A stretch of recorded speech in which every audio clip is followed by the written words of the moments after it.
hegemonic influence. We support China's rise from the time it opened its borders in the 1990s. Why? Two reasons. One, we think all countries act in self-interest, and once you have more global powers and a bipolar world, China and USA can neutralize each other's self-interest, and we think that's beneficial. But secondly, we think China's self-interest is often focused on economic development, and through developing other countries, China benefits itself, so we think it's better for global nations. We're going to bring you two arguments at proposition. One, how China's global dominance benefits global nations, and secondly, my second speaker will tell you how it benefits China itself. Three things then in my argument. First, I'm going to characterize dominant global powers. Secondly, I'll talk about the economic benefits of China's dominance. And thirdly, the political benefits that it brings. Let's characterize dominant global powers. No, thank you. We think this debate is essentially a comparative. We the Washington consensus led by the USA running things on its own versus having the presence of China along with it. So insofar as that's concerned, why do we think China is a far better actor? Two reasons. One, the context of peaceful rise. That's why China built itself up purely through economic means over the past 2,000 years to things like the Silk Road trade. It's always focused on things like peaceful rise and never active military interventions. But secondly, it's that China never wants direct conflict because it learned its lesson from the casualties of the Opium Wars after the Manchuria invasion. We think that's why China is always focused on increasing its soft power through things like developmental projects and never direct conflict. We weigh that up against the USA that's had massive interventions in countries all over the Middle East, like Afghanistan, Iraq, and Syria, and just right now they're on the brink of invading Iran. We see historically how the US had the Monroe Doctrine, we ripped apart countries in Latin America. We think China is a far more peaceful. Having characterized global powers, let's move on to economic benefits. Specifically, I want to talk about the Belt and Road Initiative, which is the largest economic project China has. No, thank you, sir. Joining about 64 countries from all across the world, from South America, Africa, and Asia. Firstly, in this argument, what are China's incentives within this economic developmental project? Two things.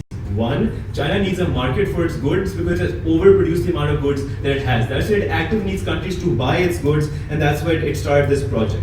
Secondly, we think it was to promote its own image. That's why this is a project launched by Xi Jinping specifically to better China's image and show how it is uniquely peaceful and wants to help other nations. Before I tell you the benefits that this project brings to global nations, go.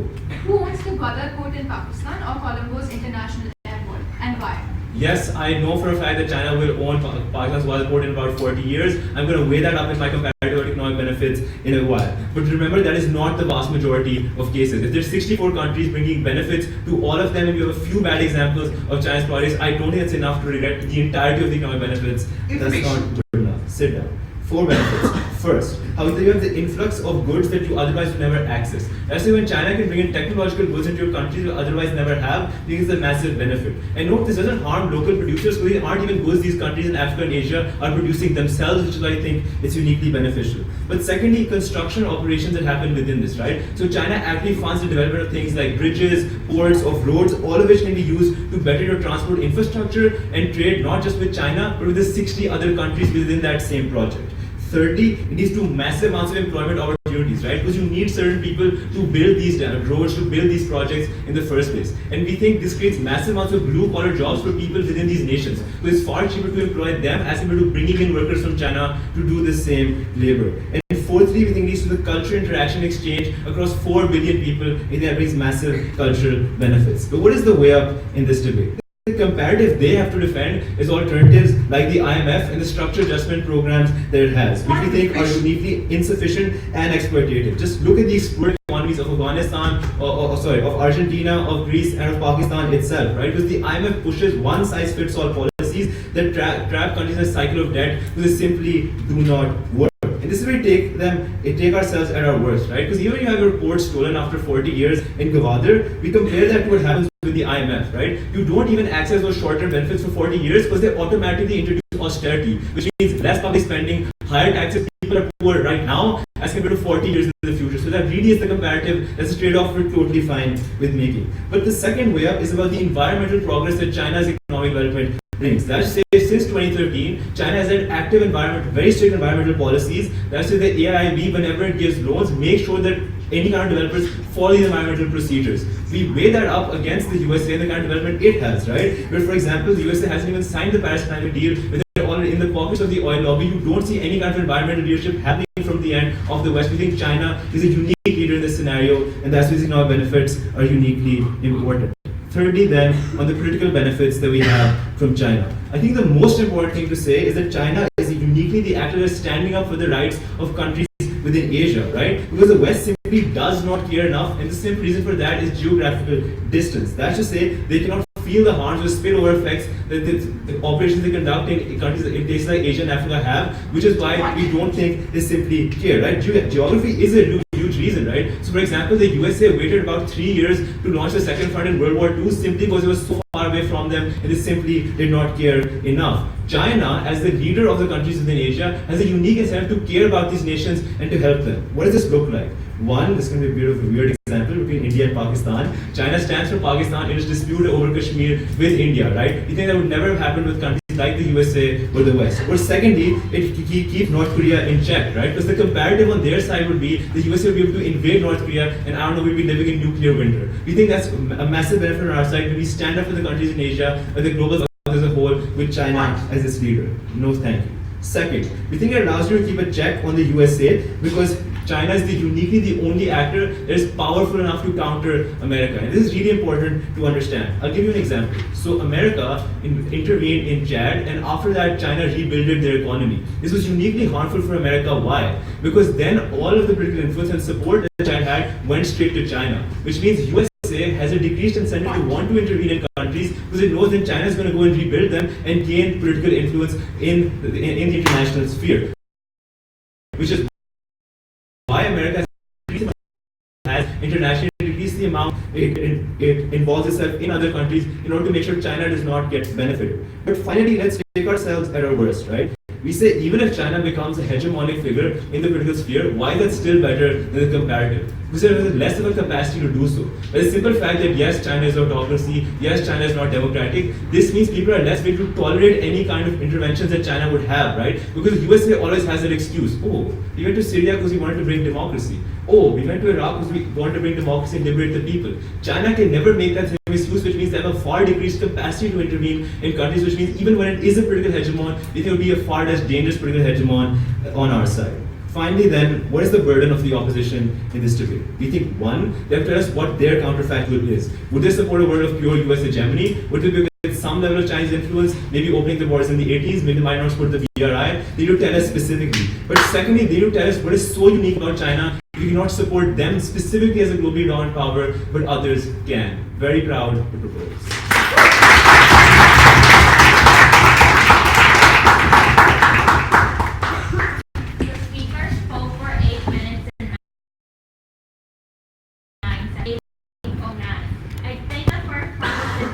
For his speech, and now I would like to recognize the first opposition speaker to open the opposition's case.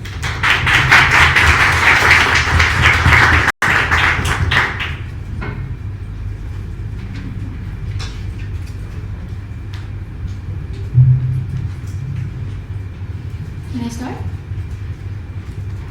From their first proposition speech, they would almost have us believe that China is doing all this out of the goodness of their hearts. It's because they want to look really, really good. Even though through the last century, that's just been the least of China's concerns. We present a far more realistic alternative. China wants to do this to get global domination, demotion.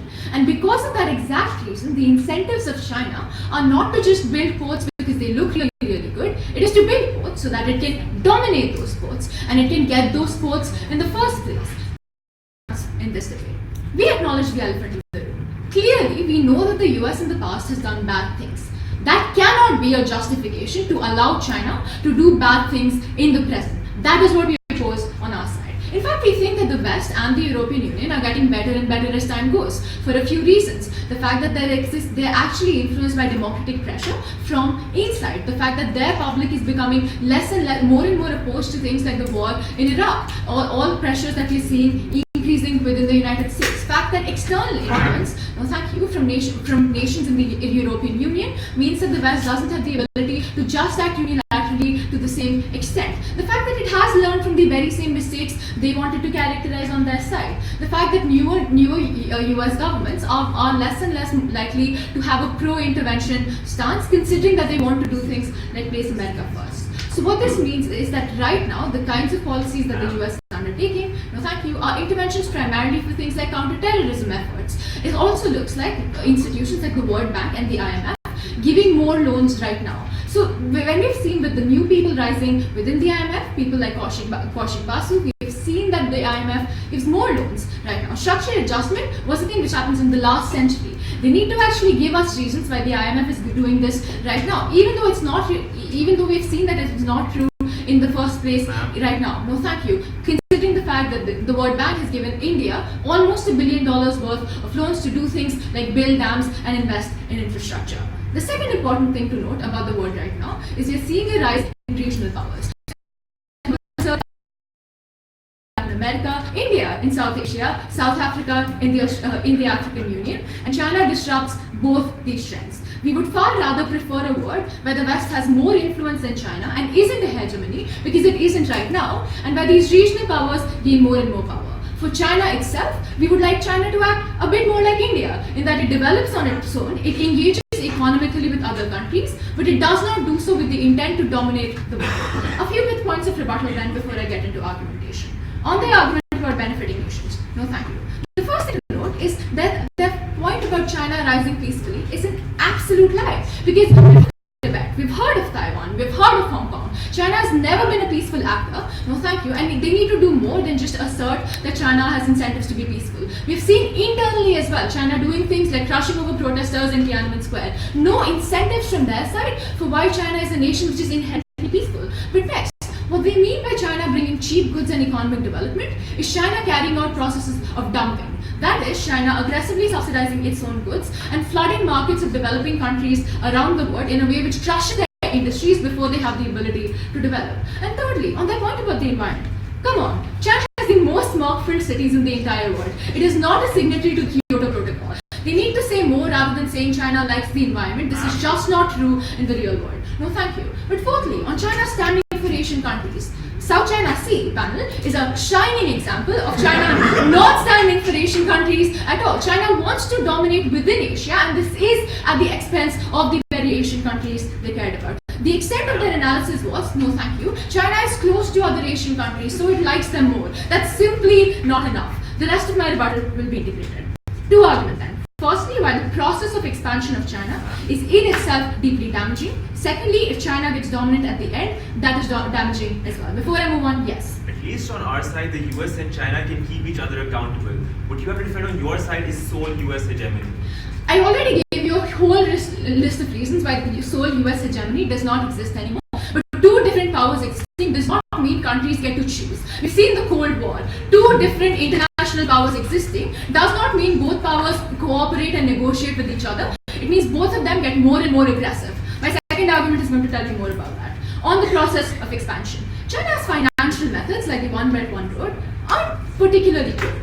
These loans do have incredibly limited requirements in that they don't require you to do things like set up voting in your country, but they do require you to, no thank you, something they entirely ignored, have exclusively Chinese laborers and ensure China has the ability to access these things in future. This is damaging because firstly, China invests in these projects which are likely to fail. That is because it wants to be able to seize them. So Pakistan, Sri Lanka. The comparative for these countries would have been getting loans from places like the IMF and the World Bank, and we are absolutely okay for some countries, no thank you, for whom loans would have been damaging to not get those loans in the first place if it means that they are going to end up in debt traps created by China for its own benefit. But secondly, for the countries who would have otherwise received loans, who have chosen to take loans from the West, so for instance, many countries who would have been willing to liberalize, those incentives now get crowded out by China. Because if China is happy to offer you loans with none of these strings attached at all, you have no reason to be taking the US's loan. What that means is now when you take the Chinese loan, that means, no thank you, that all the ability to have these benefits, like forcing these nations to democratize at a quicker rate, are left behind. Or even more perniciously, it forces Western nations to remove these conditions as well, which means more and more loans without the ability to actually improve these nations for the very people at the ground. But thirdly, China has direct incentives to be funding dictatorial regimes. The reason for this is because when China is a dictatorship, it wants other nations that is cropping up, no thank you, to be dictatorships as well, so that it can get consistent support rather than a democracy, which every 5 years will get a new regime which might like it, might not like it. These dictatorships are always going to take China's loans, and we've seen this in nations around the world. What this means is that these countries are more and more likely to stay in power. So whether that be giving loans to, say, dictators in Yemen, whether that be giving loans to many countries in the Middle East, what this means is these countries are not only legitimized, they are able to sustain power in a way they otherwise would not have. China's expansion is also militaristic. So more cyber attacks, more and more naval fleets around the world, funding rebel groups in South Sudan. We are not willing to stand for this. But let's look at what happens after China tries to expand. Two specific things. Firstly, its ability, if it is able to become dominant, its ability to aggress becomes so much more significant. So what this looks like is Taiwan, a country which is perfectly happy right now and is actually developing, having the Chinese military not only on its borders, but inside, when it knows that the US won't be able to actually counteract that military effort, considering that they're really happy to stand for an increase in Chinese domination. It means less ability for nations to counter China's presence in South China Sea, both through international pressure and through military presence. But what this also means is if China simply becomes more powerful rather than becoming the hegemon itself, this worsens the behavior of other countries. So nations like Russia and nations like the US spend more and more on their military in a way they simply would not have otherwise. We've seen this in the Cold War, and this responds to all their analysis about the Monroe Doctrine, the bipolar war, the incentive for the US to rebuild. The US is not going to rebuild. What it's going to do in a much more likely way is it's going to fund other countries to get them on its side. It's going to do things like support rebel groups and encourage more and more proxy wars against China. This is exactly what happened in the Cold War. We do not want it happening again. We've seen this with the trade war as well. This is already beginning. We do not want this trend to continue. The rise of China means every other country in the world is hurt. We're proud to oppose that.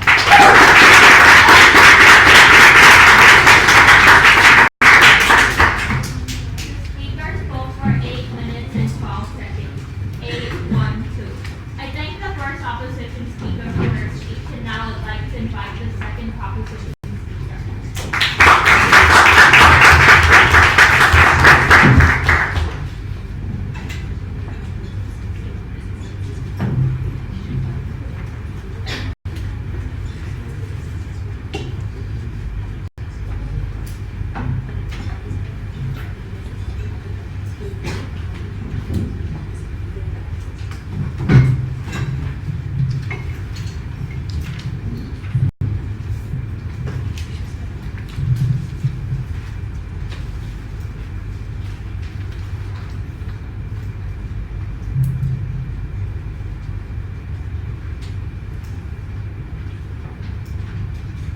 May I begin?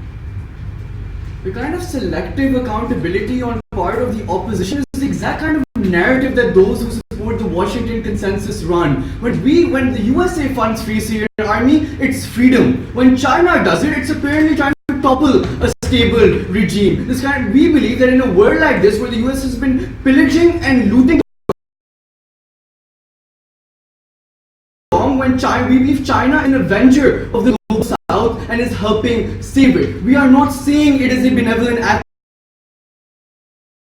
We never get this opposition.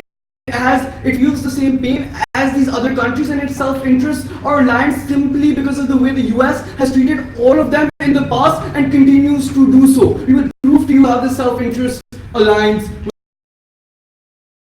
China's own interests. That being said, let's first talk to you about the political. Over here they say, well, China props up dictators. Never once do they give you an example of a dictator that China has recently propped up, but secondly, alright, like the US doesn't do it. We feel that's exactly what the Monroe Doctrine was. We feel like they've propped up dictators across the world, and when things go south, they start finding rebel groups within those areas to take out those same dictators. If that's not aggression within the status quo, we don't know what that is. But they say, we don't have to defend US global hegemony. We'll have blocks of aggressor within our world. Right, those are going to stop you from going around the world and intervening. We don't think that's true. Even though you have some regional economic blocks, we concede they exist. But they're not able to hold the US to China. That's when you need a force like China. But on another level, right, they ignore all of our analysis about North Korea, about how it would be really difficult to actually have negotiations with one of the greatest threats to our world in terms of their nuclear capabilities. China helps moderate all discussions and negotiations of dealing with North Korea otherwise, an impact that they did not contest with. No, thank you. But secondly,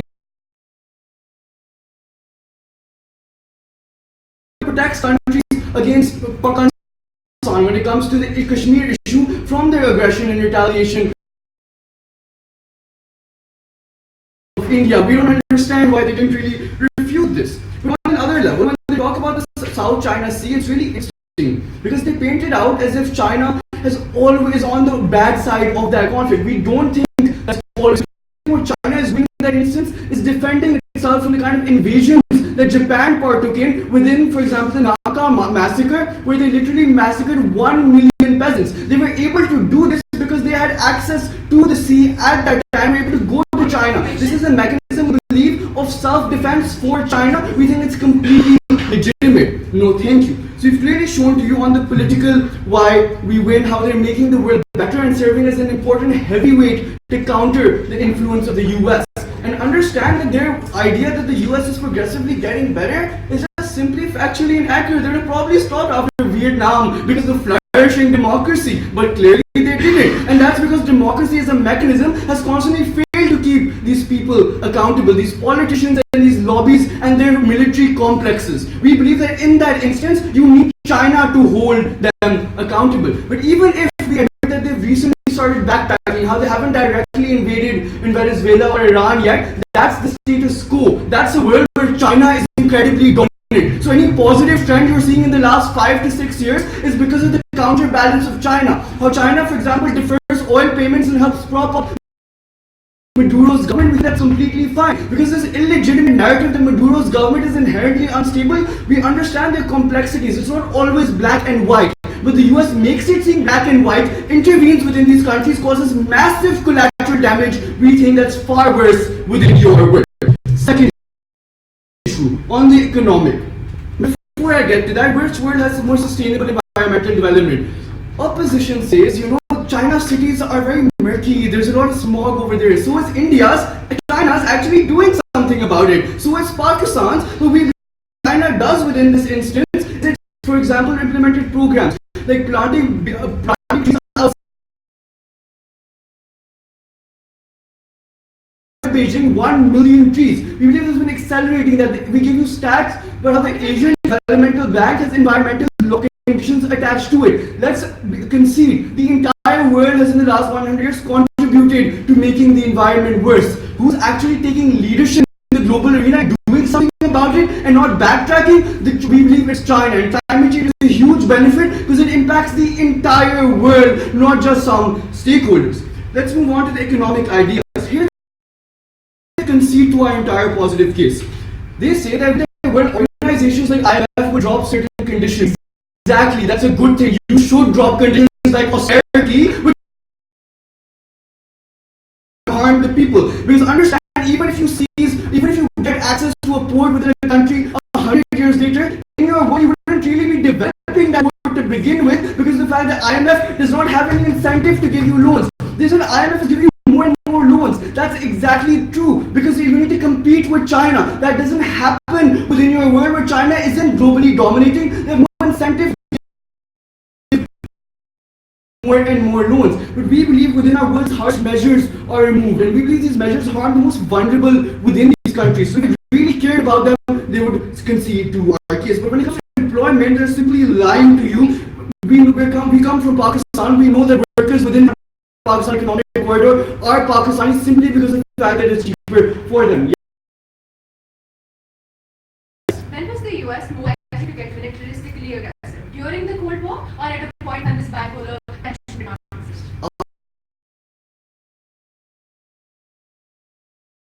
Because after the Cold War, what happened was that the US felt it could do anything now. That there was nobody to hold it to account. But even when you talk, but also this is different from Russia. Russia's main strength was its military. The way China holds it with economic tools. Like for example, the fact it has a lot of US debt collected, and we believe that in that instance, the kind of tools they use, like for example, trade wars, or when it comes to sanctions, we believe these are conflict, and it's not going to be like all aggression that you see. China has literally not invaded a country militarily. They're coming up with imaginary analysis here. My argument, how these attempts benefit the Chinese people. We think the impact of this argument is really important, because in terms of numbers, China is like 1/6 of the world's population. But secondly, we believe in terms of the vulnerable people, we believe there's a need. Why? Understand that people in China were impoverished and suffering before this global development. Understand there were 60 million people who died in the year. There were floods. The majority of your population was in poverty. That because of colonialism and opium wars, your country was plundered and looted. We believe in that instance when it's economically developing, it collectivized. It had central planning. It became the workshop of the world and it gave skills to its farmers. We believe it first started with basic jobs. But in the early 2000s, there was a tech boom which made more value-added goods, which meant more education for your people. China has one of the fastest growing and largest middle classes within the entire world. The quality of life and the purchasing power parity is the same as the United Kingdom. The same country, mind you, that once plundered them. We believe this huge middle class and economic benefits to them, how they've literally been lifted out of poverty, is huge. Now on a second level, we believe in security, the kind of deterrent they've established. And I talked to you about the negative also against other countries within the area that they don't intervene within China. Even with, for example, India and border skirmishes is really important because we need this kind of security benefit to protecting your people matters. What have I shown to you? I've shown to you they have an unrealistic characterization of what the real world looks like. That any benefits they claim to have within the status quo is a status quo in which China is developing globally. On all those grounds, please give this debate to Pakistan.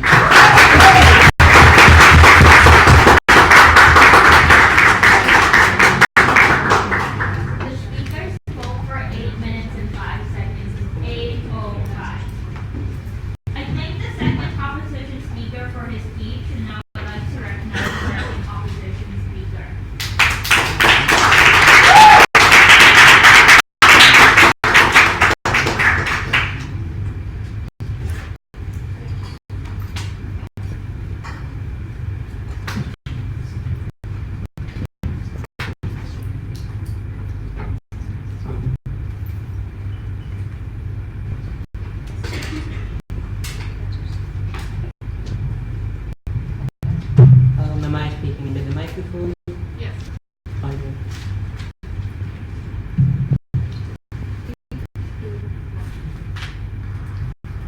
The second proposition speaker made it quite clear about how passionately Team Pakistan felt about the global domination of China.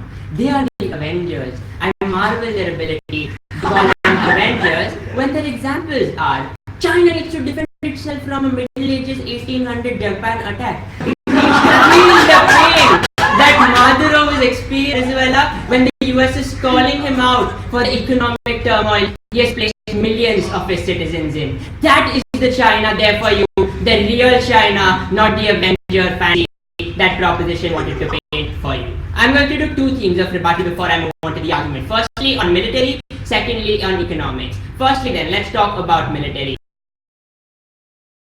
What did they say? They said that China need not give an excuse that we are spreading democracy. US has that excuse. We would like to suggest that China need not give any excuse whatsoever. China is not accountable to its people.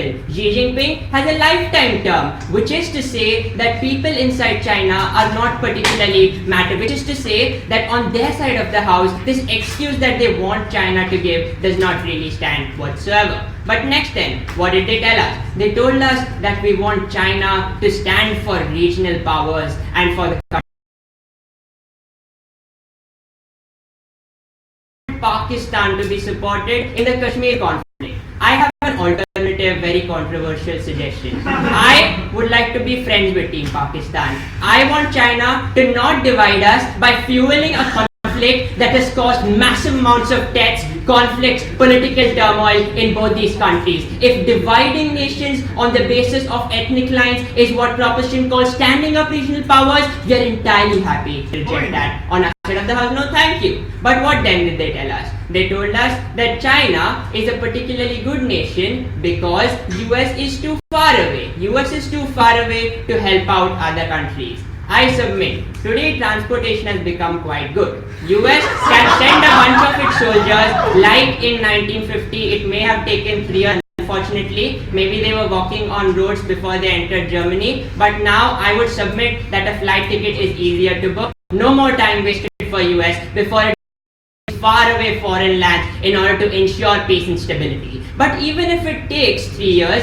even if it takes a lot of money to buy flight tickets, and even if Boeing 737 is grounded, even still we suggest that the sort of interventions China is likely to do are far worse. Why is this? Proposition can go back and forth in trying to name examples, and all of these will end up becoming a fact clash. What we provided you was structural reasons that are unique to the West. West, including not only the US, which is the only narrow characterization proposition wanted to speak about, also France, Germany, United Kingdom, the European Union, and all of these other powers, also regional powers. What are those incentives? Firstly, they have a lot of media coverage, unlike the Chinese Communist Party. There is to say, internal public pressure exists on a greater degree. Second of all, they have free and fair elections, and politicians are likely to care more about human rights. And thirdly, politicians do have an incentive to focus on election as opposed to Xi Jinping, who is relaxing in his armchair, knowing that he is unlikely to be challenged throughout his lifetime. We think these are incentives that characterize a democracy that make the West uniquely different from China. Therefore, China is the uniquely rogue actor we want to counter. Then proposition came up with, but what about North Korea? China has been so wonderful, no thank you, on helping us with negotiating with them. First of all, I would like to weigh this out. A few pictures of Trump and Kim chatting with each other has not resulted in the denuclearization of the Korean Peninsula. Second of all, I submit that China has been an actively worse person in this negotiation. Why is that the case? No, thank you. This is because China has propped up North Korea. US is against China due to the trade war that we talked about, which is to say that US-North Korea negotiations are being actively hindered by the conflict of interest with the presence of China. This benefit that they seek to claim is something that is lost uniquely on their side of the house. But before I move on, I would like to take a point. You believe that democracy is an effective mechanism to counter bad wars. Even in your world, in developing countries, democracy can be used as a mechanism to counter China if it gets too bad. How does that go away?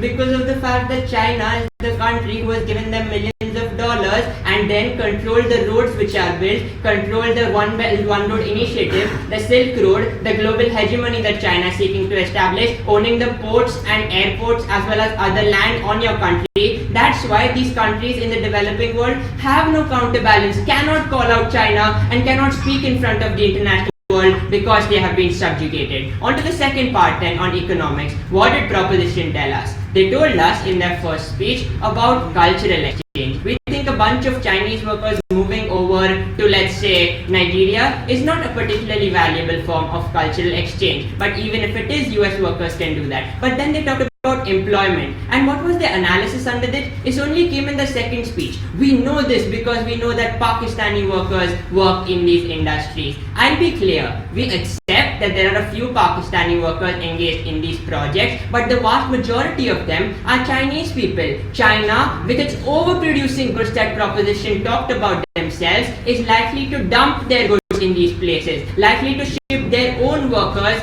to these places in further worsening working conditions. What all of this means is that none of these benefits are concentrated on these countries. We told you about the coercive contract that is the OBOR. Sure, for 40 years you get that airport, but for the next 400 years, these countries stay trapped under the jaws and claws of China. Proposition had this only response, but you can name only a few bad examples. Have they named any examples thus far? Argentina, which had to backtrack on part of its contract with the OBOR. We told you about Sri Lanka and Pakistan tried to wave that away, saying that that was a minority of cases. The next speaker needs to give us an example of why this is not likely to be the case. Now, on to the third argument. This directly clashes with my third argument about how this improves the lives of people within China. Then how does this happen? I would like to briefly clarify their argument. They said that global domination of China means that people inside China get better. No, oligarchs get better. Xi Jinping's ability to crack down gets better, and the top people in China, whom I do not care about, the wealthy elites who have subjugated the minorities, they get benefited. On our side of the house, what happens? First of all, let's extend our argument on the US trade war. We think that the US is significantly more likely to react in the instance that China is ramping up its efforts around the world to build the railroads efforts that link directly to China's strategic trade interests. When China is doing intellectual property theft and dumping their goods in developing countries, cutting off markets and trying to manipulate the global economy, that is the point at which the United States as well as the rest of the West gets angry. But what are other things? Firstly, the fact that China is doing internationally problematic things distract from internal issues such as the Tibetan Olympic protest in which China successfully cracked down on millions of people. India was able to provide refuge to the Dalai Lama,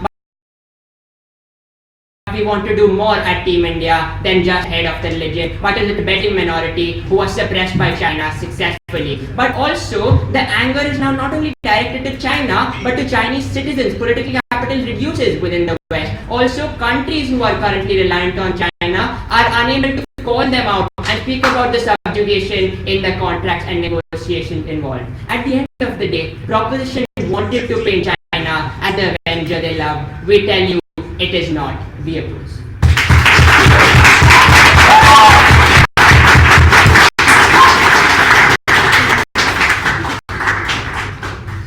The speaker spoke for 8 minutes and 13 seconds. 8-1-3. I thank the second opposition speaker for the speech, and now let's invite the third opposition speaker to conclude the proposition's case.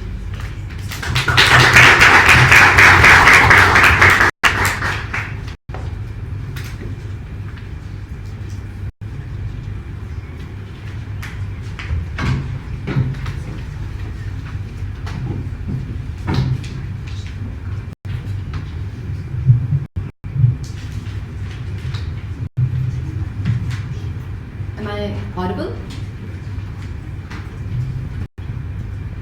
May I begin? If India really wanted to be friends, they shouldn't have done two things. A, strawman our entire case, and secondly, maybe vote in Modi. We think all of those reasons just prove why it's not working out. But I just want to make a simple clarification here and talk about their case for a second. They say that Western democracies are going to be held accountable within the world. And this is the trend that they're pointing out within the status quo. We say that this trend goes against you because all of your argumentation about militarization and how the United States and other Western countries are going to get super angry and start funding other authoritarian or just general regimes within countries to counteract China rebuilding certain countries. I don't think that's going to happen then, because if your trend of accountability really exists, then why can't it happen within our world? We think that your argument goes against your own case. A couple more clarifications that I really want to make. A, we never really said that the United States can't transport to Asia. We said that the United States, in fact, can leave Asia really easily. So your argument about how transport is easier kind of goes against you. Because it can easily leave Asia, and because it's geographically far away from Asia, it means that it doesn't have to deal with the spillover effects of the conflicts that it causes. We say China, on the comparative, is literally in Asia. It has an active incentive to care about the spillover effects because the refugees, because the economic harms that you're causing to countries, the United States doesn't have to deal with it. No, thank you. We think that with that. Two questions then that I'll be answering. The first one is on other countries and the international community, and the second one is on China. On the first one, they talked about debt traps and ports firstly. We have a number of responses to them. I'll just talk about the alternatives first. A, the first alternative is that no country helps you because the reason that you end up going to China in a lot of instances is because you don't have alternatives existing. Because the IMF won't help you and because you don't have other loans existing. We say then the alternative within their world is that you're literally struck with poverty. We say even if you're in a debt trap, that still means that in the status quo currently your people have food on their table. We think on the comparative of you literally starving, it's still better within our world. But secondly, let's agree that alternatives exist. So the IMF exists. Firstly, they said that SAPs don't have anymore. That was 6 years ago. I don't know why you're going to buy any more of their analysis if they say something like this. Pakistan was asked or offered a deal by the IMF literally a year ago with SAPs. Guess what? SAPs look like things such as forcing you to privatize your economy, etc. No, thank you. What's the comparative then? The comparative is that because of privatization and because of other harmful policies that are being implemented, the most vulnerable people within your country get harmed. We say it's still better off with China because ultimately China doesn't target your most vulnerable, and this is a statement with better off China because when it's with you, it's underdeveloped.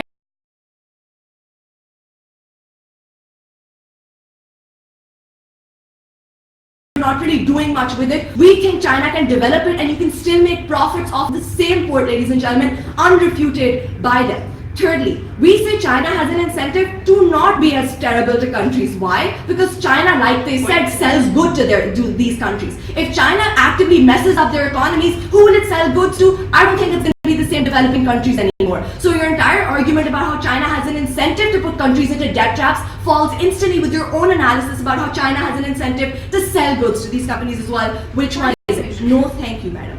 We think because of that, we still win on austerity measures.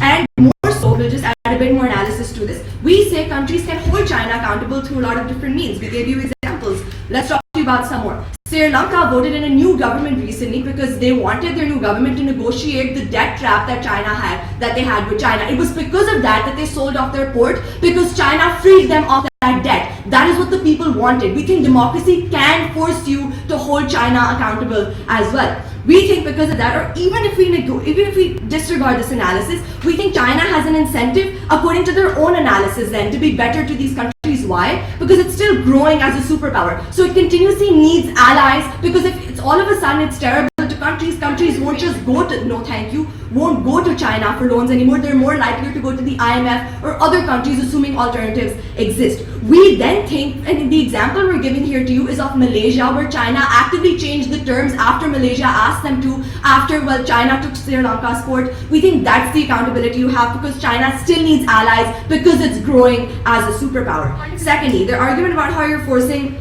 autocratic regimes. Honduras, Argentina, Iran, Pakistan, Brazil, Saudi Arabia are all examples of autocratic regimes that were forced onto you by the United States. What's the comparative? It gets worse within your world. Because who's going to check the United States? I don't think anyone. They talk about how the people will hold you accountable. The people need to know about these things happening and the government not twisting information in its favor. We say the only world in which it happens is when you have someone keeping a check on you. That check comes mainly, no thank you, from China. Secondly, we don't know why China has an incentive to build up autocratic regimes in countries. We think it's mainly an economic incentivized country. We don't think that's going to happen. But even if you want to run your alternatives about BRICS countries, etc., that happens within our world too. We don't understand why you can't have a multipolar world. We think that's much better. Thirdly, China isn't accountable to its people. Exactly. Other countries hold China accountable. In your world, who's going to hold China accountable? China has been persecuting the Uyghur Muslims for literally decades. You didn't know about that because no one knew about China's internal policies until China came into the limelight.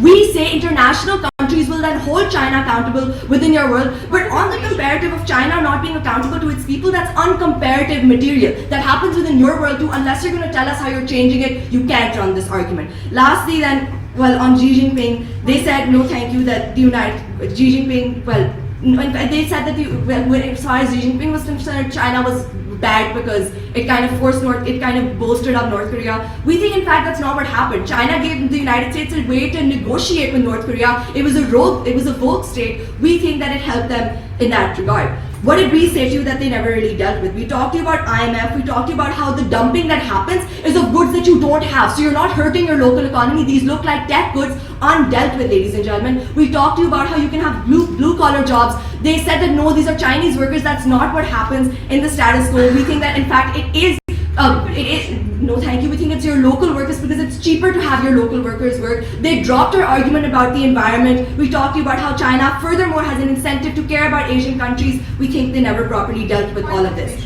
Then what else did we say? Before I move on to how it's better for China, yes. Can you clarify why Chinese expansion in South China Sea, shooting down Philippines naval fleets, creating islands to seize territory has been in the interest of these very nations? We think even if China has been doing all of that, again, you can hold China accountable within our world by not selling to China, by closing your economies or your borders to China. We think that doesn't happen within your world. How are you going to hold China accountable within yours? We think you have an incentive and you have mechanisms to do it within ours. But further on the South China Sea, that's literally how China helps its 1.34 million people survive. We don't understand what you're saying. On China then, Saren's argument about the middle class is still left unrefuted. We think you do have an incentive to care about the middle class and to help bolster up your own people. Their argument about how China's internal policies get worse and how China, that's uncomparative and I've already dealt with it. But lastly, they made a really interesting point in their second argument where they said the United States gets angry and thus starts to counter China. We say exactly That's what's happening within our world, where you have counter checks existing. In their world, there's literally a unipolarity existing. We don't understand which country is going to hold the United States accountable.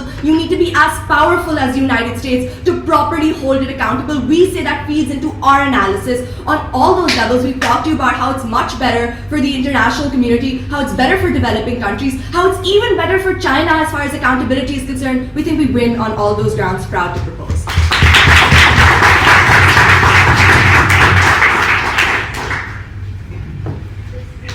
Vote for 8 minutes and 11 seconds. 8-1-1. I thank the third opposition speaker, and now I'd like to call upon the third opposition speaker to conclude the opposition's case.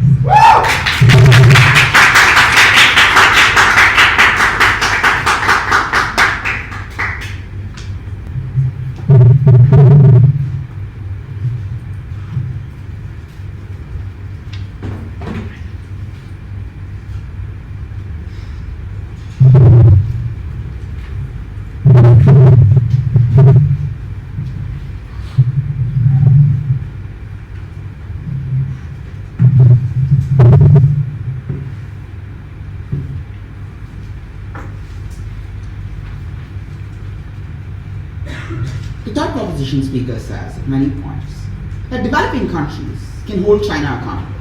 And here's how, according to the third proposition speaker, developing countries can hold them accountable.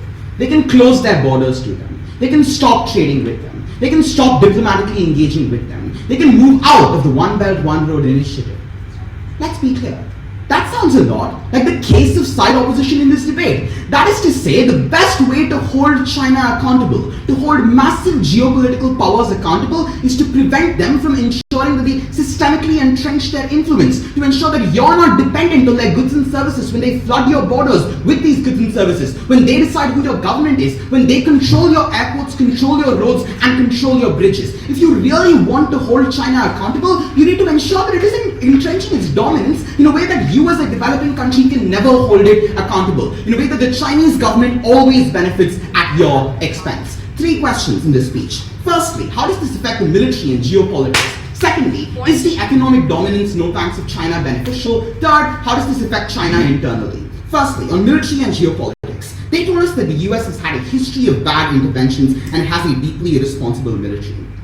We pointed in our first speech to a trend away from this, a trend largely influenced by public pressure within the United States, no thanks in the public becoming weary of intervention. However, when they told us that China is the reason for this trend, that it creates a balance of power and checks the US's ability to engage in military intervention, that this trend exists in both worlds, the problem with this is we pointed out in our very first speech that this trend is undermined by the rise of China. That is, until Obama and until the first few years of the Trump administration, this trend slowly started waning away and now it's at its dim. And the reason it is at its dusk is because of China's exertion of geopolitical power. So let's look at all their examples of why a unipolar world is bad, a bipolar world is good. The Monroe Doctrine, that third proposition speaker's examples of the US entrenching autocrats across the world. Let's think about when the majority of that happened. The Cold War, when the Soviet Union was the other major geopolitical power contesting against the US. The US wanted to monopolize geopolitical power in that instance and was far more likely to become aggressive, to expand outwards. Our argument was never that the US is a benevolent, sympathetic actor. Our argument is that it is in the US's self-interest in our world, no thanks, to not engage in large-scale expansionism and aggressive expansionism. That self-interest, no thanks, changes at the point where what the public thinks is China is beating us. To quote a Democratic presidential candidate, China is wiping us across the world. It is time, no thanks, for us to fight back. Then they told us, look guys, China is focused on a completely peaceful rise. All it's doing is in self-defense. Like, we gave you a whole host of examples across our 2 speeches why that was not the case. No thanks. The South China Sea conflict to defend against the 1800 war by Japan, the invasion in Taiwan, which Xi Jinping has consistently threatened and is likely to do, the annexation.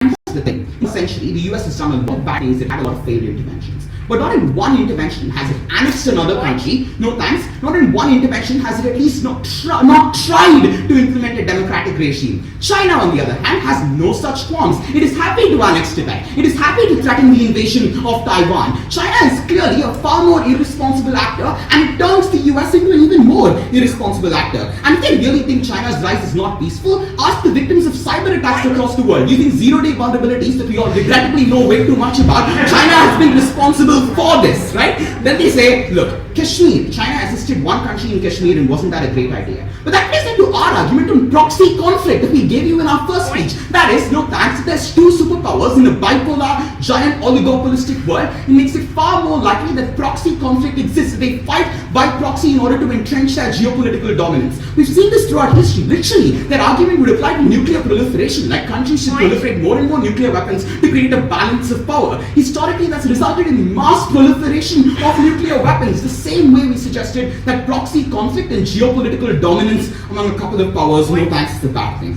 But then the third speaker tells us, actually China is a really good actor. It's a nice actor. It cares about the people around it. Let's look at the justifications they give us. First one, spillover effects. Actually, China has the capacity to block refugees to prevent the spillover effects from entering China. Specifically, no thanks, if the other regions in South Asia become worse, that means more investors come to China. So China has an active incentive to undermine the interests of other South Asian countries. Then they say, oh, China always needs allies because it is becoming a power. But we pointed out that China has the capacity to hold these allies leveraged to make them comply with China rather than hoping that they will comply due to the benevolence of China's heart. When they say China cares about countries because it sells them goods, the West does that too. That's entirely non-unique. What we told you is that China has an incentive to entrench dependency for a range of structural reasons. I'll get to that in my second point of clash on economic effects of this. Go for it. Why can democracy, which is apparently self-regulating and your accountability mechanism for Western countries, hold the United States accountable when China is a superpower within our world? When China is a superpower, the democratic pressure of the US is to counter the rise of China. When China is not a superpower, that is not the democratic pressure of the US. Funnily enough, China is not a democracy, so these same public pressure incentives don't apply to its aggressive expansion. So on economics. They described throughout their speeches a bunch of things that China was famous for doing and then argued that China was great for not doing them. The dumping of goods and services across the developing world to compete out local industries.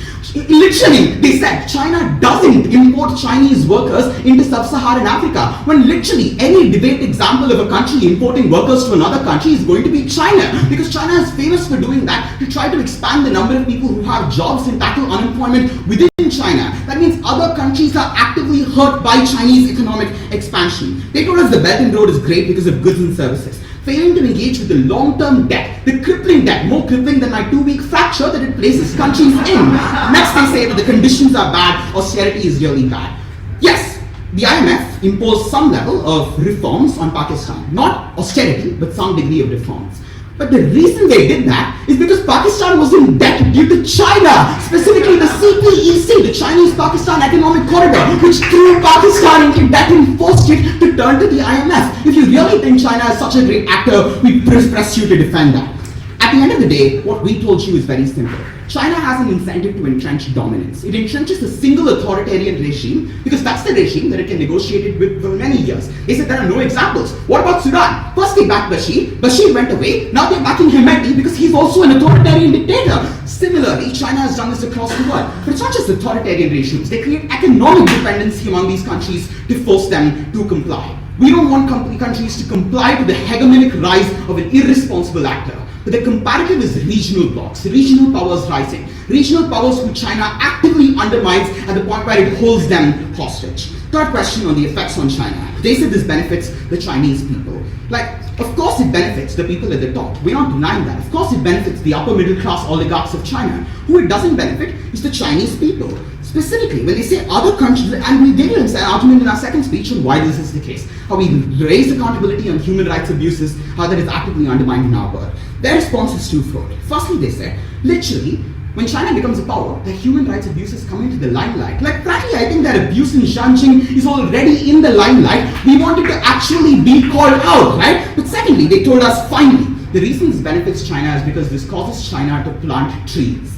Like, frankly, panel, at TSNs, we tell you that environmental policy is best pursued when there's not a single international actor carrying large-scale expansionist reforms and prioritizing infrastructure development over environmental protection and not placing conditions on development aid at all. We are the side that stood for the rest of the world, that stood for the end to this menace of a global geopolitical power, causing the US to react by showing itself as a menace.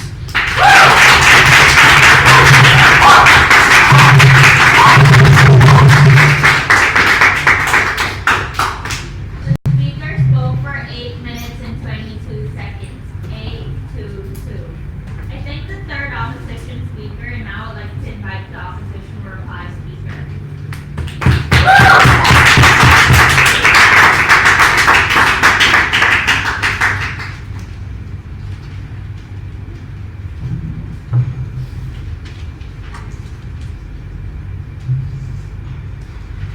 For a side that cared about the US's domination, they needed to have much better responses to our analysis about that decreasing domination and that trend being broken by the US becoming far more aggressive in the way it had been in the word that they did not like, the word of the Cold War, that bipolar word, where both nations got increasingly aggressive, stockpiled more, propped up dictatorships around the world. That's the word that existed on their side. China isn't a moral avenger. We needed to engage with the incentives of China in this debate, and since we are the only side that did that, we take this debate. Two questions in this reply. Firstly, on international geopolitics and the economy. Secondly, on the most vulnerable Chinese citizens. On international geopolitics and the economy, we told you three things from the start. Firstly, increasing US aggression and dominance occurs on their side. Because the trend currently exists, something that we told you because of structural reasons, the fact that in the past the US has done some things, but now there exists clear democratic pressure to not do those same mistakes again, means that the US is significantly less likely right now to be acting as that aggressor. It's being moderated by powers like the EU. It is significantly more accountable than China, the military actor they stood for. That trend of the US liberalizing is actively broken at the point at which they created incentives for the US to participate in the trade war, for the US to engage in proxy wars, for the US to prop up dictatorships. These were things we could not stand for. We also told you about dictatorships. China's incentives to actually prop up dictatorships because it wants them to be entrenched. Examples like Hemeti, Maduro, dictatorships in Yemen and other parts of the Middle East. All these examples meant that China currently entrenches these dictatorships because it wants to, in a way other lenders simply do not. We also told you about dependency economically. The fact that it is in China's incentives to flood these markets in a point that they cannot actually retaliate. They cannot have those accountability mechanisms the third proposition wanted to speak about, which is exactly why China wants these nations to be reliant on them in the first place. Analysis we gave you down the bench, which actually matches pretty well with the real world, was about China flooding these nations with goods that were incredibly cheap, bringing Chinese laborers in a way which hurt domestic markets, hurt their ability to ever redevelop.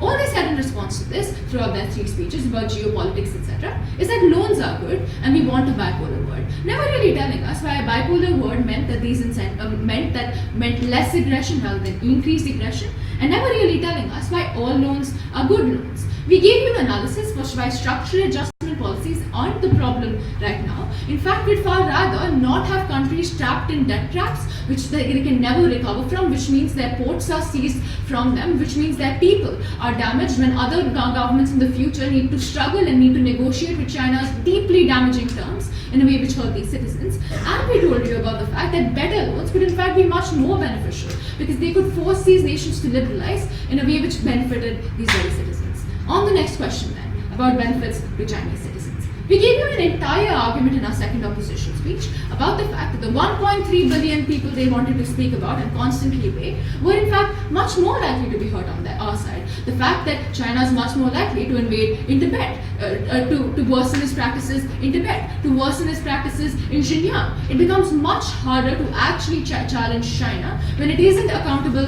at all, when it has no literal reason anymore in order to not moderate these practices, when the US cannot militarily retaliate to China in South China Sea, to Chinese aggression in Taiwan. All possibilities that we brought to you down the bench that they refused to engage with. All they said in response was China needs to get economically better. There's a lot of people in poverty. Never really telling us why you need global domination in order to engage in things like free trade or in order to carry out this economic development. Even though our stance from the start was that we wanted China to act more like nations like India, which has also brought almost the same number of people out of poverty.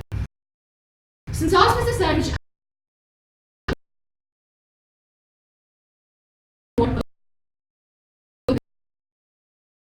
War did not get more aggressive, did not get more dictatorial. We're proud of this.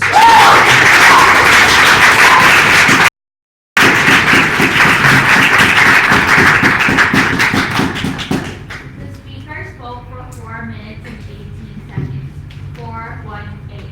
I thank the opposition to reply. Now I'd like to invite opposition's reply speaker to close this session.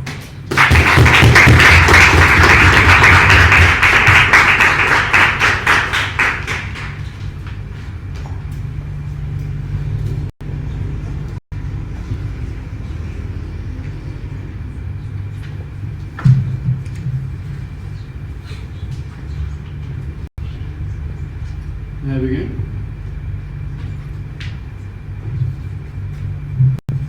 Three issues within this debate. Number one, political. Number two, economic. Number three, the Chinese people.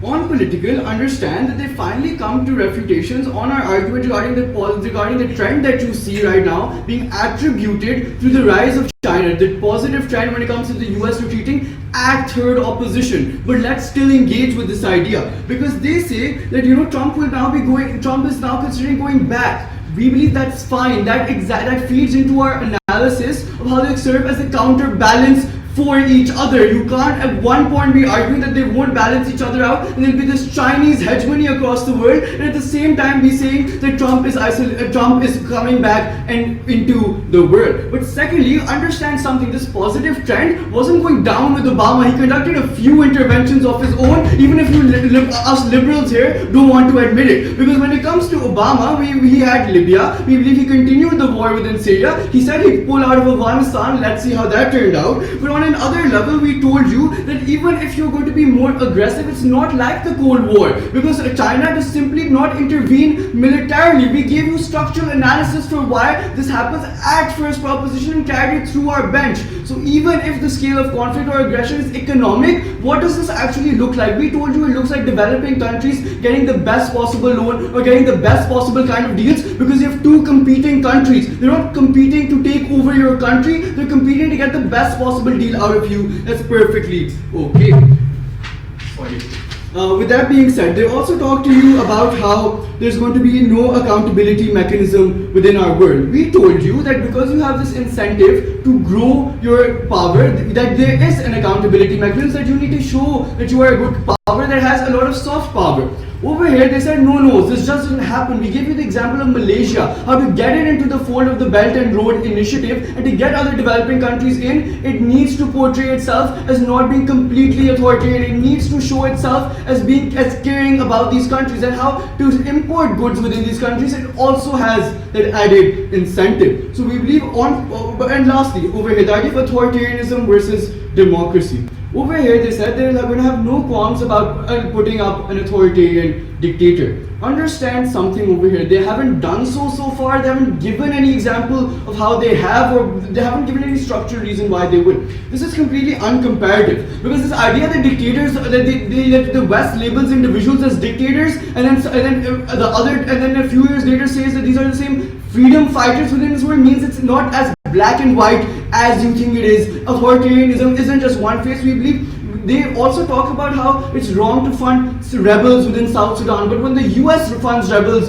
or the Free Syrian Army, that's completely fine. To prove this point, they need to show to you that conflicts were black and white. We told you the puppet government that the US puts in are just as bad. Secondly, on the economy, over here they say, they're going to take over your airports and roads without actually impacting that. How do you take over a road? Do you not let Pakistani cars in CPEC after 50 years? Do you only let Chinese cars go there? They give no impacts. But even jobs, we told you on a comparative, they're going to be more within our world. And that's what they don't understand within this debate, the comparative. Because they conceded that within our world, the IMF is giving loans because China is also, and all of their benefits were associated with IMF's loans being great. In our world, that's more likely to happen. You're likely to get the best possible deal. not refuted at all. But also, when it comes to the environment, simply saying ha-ha trees and getting a few members of the audience to laugh doesn't really refute an argument. We clearly show to you that when it comes to environmental impacts, China is a global leader. No response. Thirdly, the Chinese people, to our entire factual analysis of how literally in terms of purchasing power parity, the middle class is doing better, they say no, everyone's doing terrible, it's just oligarchs. Once again, factually untrue. But even when it comes to the comparative of minorities, we believe it's uncomparative because in both worlds they still get oppressed. But even if they get oppressed more within our world, that's fine because the majority of Chinese are on merits. So why do we win this debate? We believe we win this debate because we believe that opposition has strong man our entire case. They aren't making the comparisons opposed to our incredibly inconsistent Pakistan takes this.